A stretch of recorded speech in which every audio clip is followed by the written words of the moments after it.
आज मैं बात कर रही हूँ जो पूरे भारतवर्ष में जो 18 प्रदेश हैं, 18-19 प्रदेश हैं, जिसमें हमारे अनुसूचित जनजाति के भाई बहन रहते हैं, उनके और हमारी अनुसूचित जाति और पिछड़ी जाति के जो महानायक हुए हैं, महामानव हुए हैं, वीरांगनाएं हुई हैं, हमारे शहीद हुए हैं, उनके इतिहास के साथ में काफ़ी छेड़छाड़ की गई है। उनके इतिहास को नष्ट करने में ये भारतीय जनता पार्टी के लोग लगे हुए हैं। जहाँ भी जिस भी प्रदेश में भारतीय जनता पार्टी की सरकार है, उन प्रदेशों में हमारे जो हैं SC ST OBC के इतिहास के साथ छेड़छाड़ की जा रही है। उनके इतिहास को नष्ट किया जा रहा है और जहाँ भी ये सरकारें हैं, वहाँ हमारे जिन शहरों का नाम हमारे पूर्वजों के नाम पर या हमारे राजाओं के नाम पर, जिन राजाओं ने वो शहर बसाए थे, उनके नाम से वो शहर आज तक भी प्रचलित हैं, आज तक भी नाम से जाने जाते हैं। उन्हें भी बदलने का पूरा षड्यंत्र ये भारतीय जनता पार्टी की हर राज्य में कर रही हैं। जैसे हमारे अनुसूचित जनजाति के जो हमारे भाई बहन हैं, वो पूरे भारतवर्ष के 18-19 प्रदेशों में रहते हैं। छत्तीसगढ़ में रहते हैं, मध्य प्रदेश में रहते हैं और झारखंड में रहते हैं, उड़ीसा में रहते हैं, असम में रहते हैं, राजस्थान में रहते हैं। यानी सारे में 18-19 प्रदेशों में हमारे अनुसूचित जनजाति के, जिन्हें आदिवासी भी कहते हैं, वो सारे हमारे भाई बहन जो जंगलों में रहते हैं, जिनकी वजह से आज हम अच्छी से ऑक्सीजन प्राप्त कर रहे हैं, जिनकी वजह से नदी नाले बचे हुए हैं, जिनकी वजह से पर्यावरण बचा हुआ, जिनकी वजह से वन बचे हुए हैं, जिनकी वजह से जो वन्य जीव हैं वो बचे हुए हैं। तो उन लोगों के जो बचे हुए, मैं आज बात कर रही हूँ मध्य प्रदेश की जो राजधानी है भोपाल, उसके बारे में मैं बात कर रही हूँ। भोपाल जो है वो सारा 1720 तक पूरा जो है भोपाल का जो इलाका था, पूरा गोंडवाना इलाका था। गोंडवानाओं का वहाँ बोलबाला था। अब मैं बात बता देती हूँ, ये गोंडवाना कौन है। जो गोंडवाना जो है वो जो है पंचदीपों की उपाधि से संबोधित किया गया था राजा शंभू शेख को, जो 5 खंड धरतियों का राजा था। यानी जो आदिवासी, सबसे पहले जो आदिवासी गोंडवानाओं का जो राजा, जो शासक था, वो शंभू शेख था। तो शंभू शेख के ही वो वंशज वहाँ जो है भोपाल में, उन्हीं के ही गोंडवाना जो है वो भोपाल में उन्हीं लोगों का राज्य था, उन्हीं लोगों का राज था। यानी 1400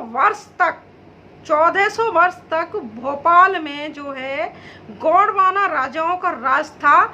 एक राजा के बाद, एक गोंडवाना राजा के बाद में दूसरा गोंडवाना राजा आता था, दूसरे के बाद में तीसरा गोंडवाना, यानी कई राजाओं ने 1400 वर्ष तक वहाँ पर राज किया। अब वहाँ पर जब 350 से लेकर 650 के बीच में, यानी 650 के आसपास, वहाँ जो है भूपाल शाह अनुसूचित जनजाति का राजा था, जनजाति का शासक था।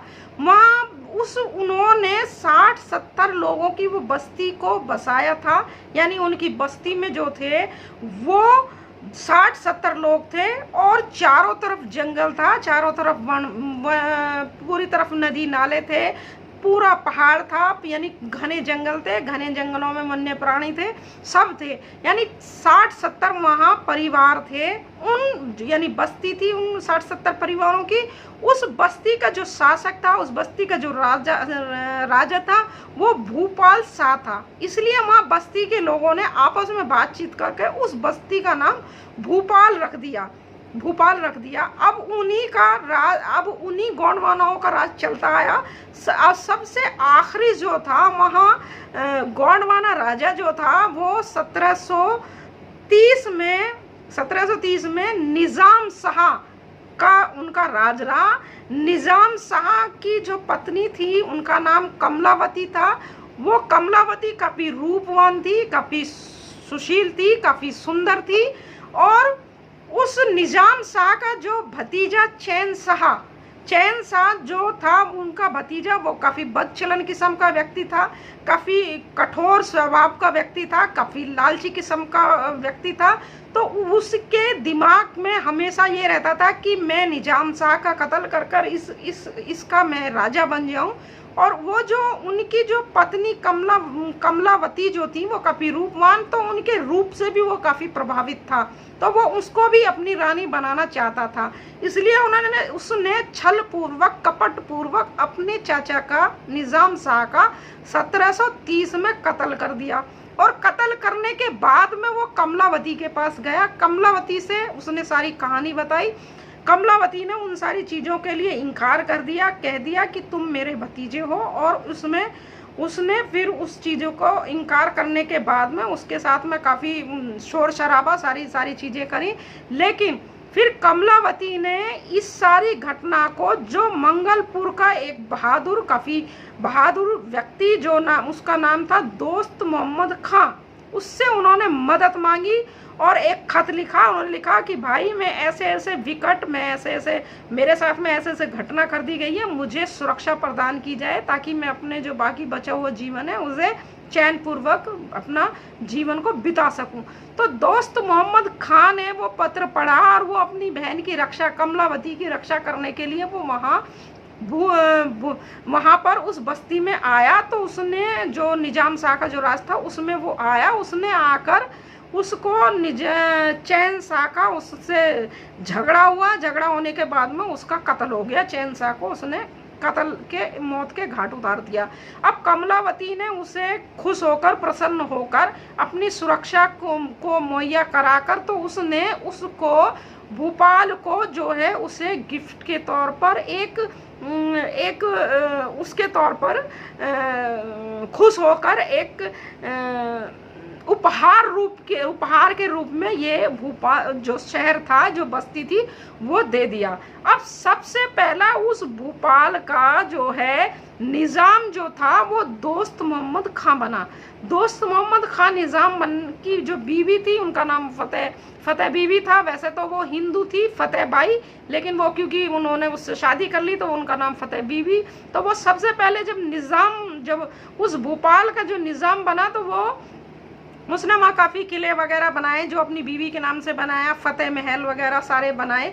फिर जो है उसके बाद में कमलावती के बाद में उनकी मृत्यु होने के बाद में तब उन्हें सारी सुख सुविधाएं, मृत्यु से पहले काफ़ी सुख सुविधाएं, उनकी सारी सुरक्षा, उनकी काफ़ी देखभाल वही दोस्त मोहम्मद खां ही करते थे। फिर उसकी मृत्यु के बाद में जो बाकी बचा हुआ जो क्षेत्र था वो क्षेत्र भी जो है दोस्त मोहम्मद खां के कब्जे में आ गए। उन्होंने ही वहाँ वो तो उन्होंने एक कमला जो है महल का भी निर्माण जो है निजाम शाह ने करवाया, जो पूरे बगीचे के रूप में। वहाँ एक कमला सड़क है, वो भी उन्हें कमला के नाम से, कमलावती अपनी पत्नी के नाम से उन्होंने उस महल में ही काफ़ी लंबी चौड़ी सड़क बनाई। तो वो काफ़ी वो है। अब बात आती है कि ये जो है भोपाल नाम कैसे पड़ा।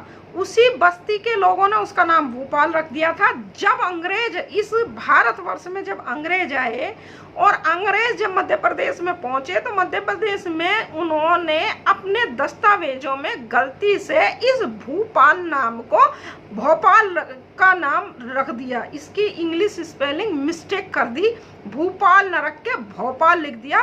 तो अंग्रेज शासक थे, अंग्रेजों की यहाँ वो चली गई थी। अंग्रेज काफ़ी वो थे कठोर स्वभाव के, तो उनके सामने किसी ने कोई आपत्ति नहीं करी कि ये भोपाल है, ना कि ये भोपाल है, ये आपने इंग्लिश में मिस्टेक कर दिया है। तो वही प्रचलन में चलता आया। हालांकि उर्दू में जो है भोपाल और भोपाल एक जैसी ही तरीके से लिखा जाता है। उर्दू में जो लिखा जाता है, उर्दू की जो लेखनी है, तो ये शहर जो है ये भोपाल नहीं है, ये शहर भोपाल है। और इस शहर को जो है राजा, जो गोंडवाना राजा जो भोपाल शाह था, उनके नाम से इसका नाम पड़ा।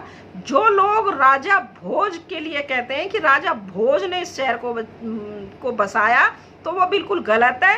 राजा भोज जो थे वहाँ से 50 किलोमीटर दूर उनका भोजपुर जो है, भोजपुर में उनका ताल बना हुआ है। और जो राजा भोज थे वो काफ़ी मालदार थे, तो वो एक बार उनकी राजधानी धार है, राजधानी धार थी, तो एक बार वो काफ़ी बीमार हो गए, तो उनसे वो किसी मौलवी के पास में गए। उन्होंने पूछा कि मुझे ये बीमारी है, तो उन्होंने कहा कि आप 9 नदी और 51 नाले जो हैं जोड़ के एक तालाब बनाओ, जहाँ पड़ते हो उस पानी में आप नहाएंगे तो आपकी जो बीमारी है वो दूर हो जाएगी। तो इसलिए वो जो वहाँ वो भोजपुर में ही वो ताल बना हुआ है, जो भोज ताल जो है राजा भोज ने जो बनवाया था, जहाँ जो जिनकी राजधानी धार थी।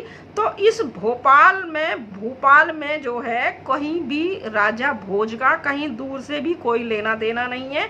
जो शहर जो बसाया, ये शहर जो है ये भोपाल था।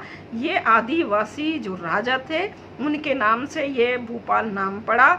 और जो है जो किले विले जो भी कुछ बनवाया वो राजा भोज ने वहीं बनवाया। भोपाल से किसी भी तरीके का राजा भोज का कोई संबंध नहीं है, किसी भी का कोई लेना देना नहीं है। ये शहर अनुसूचित जनजाति के राजा भूपाल शाह के नाम से पड़ा, लेकिन अंग्रेज आए, अंग्रेजों की मिस्टेक के कारण, स्पेलिंग मिस्टेक के कारण इसका नाम भोपाल हो गया। चलन में ये आज तक भोपाल ही चला आ रहा है। लेकिन जो लोग इस नाम को बदलना चाहते हैं, वहाँ की जो मध्य प्रदेश की सरकार है, शिवराज की जो सरकार चल रही है, निकम्मी और भ्रष्ट जो सरकार है, जो SC ST OBC विरोधी जो है, जो जातिगत आधार पर चल रही है सरकार, वो इसका नाम बदलना चाहती है। वो सरासर गलत है। राजा भोज का कहीं कोई लेना देना नहीं है।